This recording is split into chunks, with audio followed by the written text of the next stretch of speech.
This lens turned out absolutely beautiful as far as I'm concerned, but to be completely honest, it was a happy accident. This is not what I set out to do. I actually set out to try to make it look or match my Safari. Let me explain. Back in mid-May on Brightin Star's Instagram, I saw a limited edition green version of this lens. Let me reach out to them and see if they will send me one. I had just ordered the Safari, so I mentioned in the email that I've got the Safari coming. It would be a good match, and they politely declined and said it's a limited edition, so no go on that one.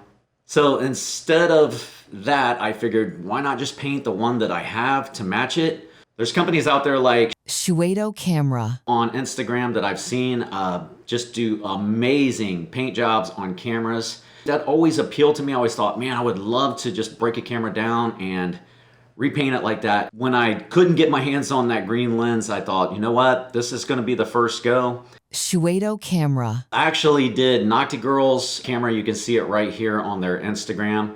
She actually sent this one in and had it match the color of her car.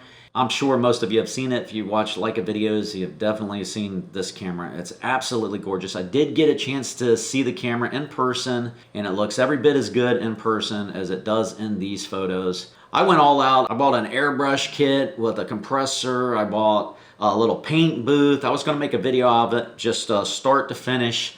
Somewhere in the middle of this, I saw Cam Mackey put up a video where he took green paint and painted his green, and he had the same story, which was that he reached out to them. They declined to get the lens, so he painted it himself green. So I just thought, you know what, I'm just going to give up on the video. You know, I didn't rob the idea from him. I just happened to have the same idea as him. Except for I wanted to take this thing apart, every nut and bolt, every screw, everything that held it together. Just experience what it's like to just put the whole thing back together, see if I could do it, and see if I can get it to match this green. I wanted it to match the Safari perfectly, and then also do all of the markings due in silver to match the dials. I thought that would look pretty cool. And what ended up happening is I came in to record a video, and I always format my cards before I start the video, and I just formatted the cards, completely forgot that I hadn't put that footage into the computer yet, so all of the footage of many hours of taking the lens apart, trying to get the aperture blades and everything back together was just gone. The aperture blades ended up being a complete nightmare. I spent days, every day after work, I would spend 2, 3, 4, 5 hours. I would get so close to getting them back together, but they would not seat. It was so difficult. They're so tiny. You know, you would get one side set, but as soon as you tried to get the other side set, something would pop out of position. So I ended up starting to take it to work with me every day, and just played with it throughout the day. When I found a couple minutes, I would just try it again.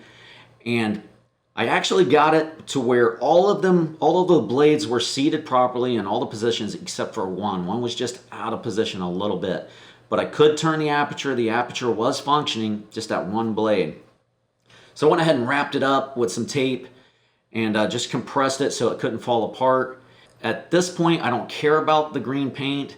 I just now need to see, can I get the lens back together? It was extremely difficult because I didn't have the footage to review to see how it was taken apart, and I took every screw apart. The clocking of the lens was very important, so I'd have to take it apart and just try one position at a time, back and forth, taking it apart, putting it together.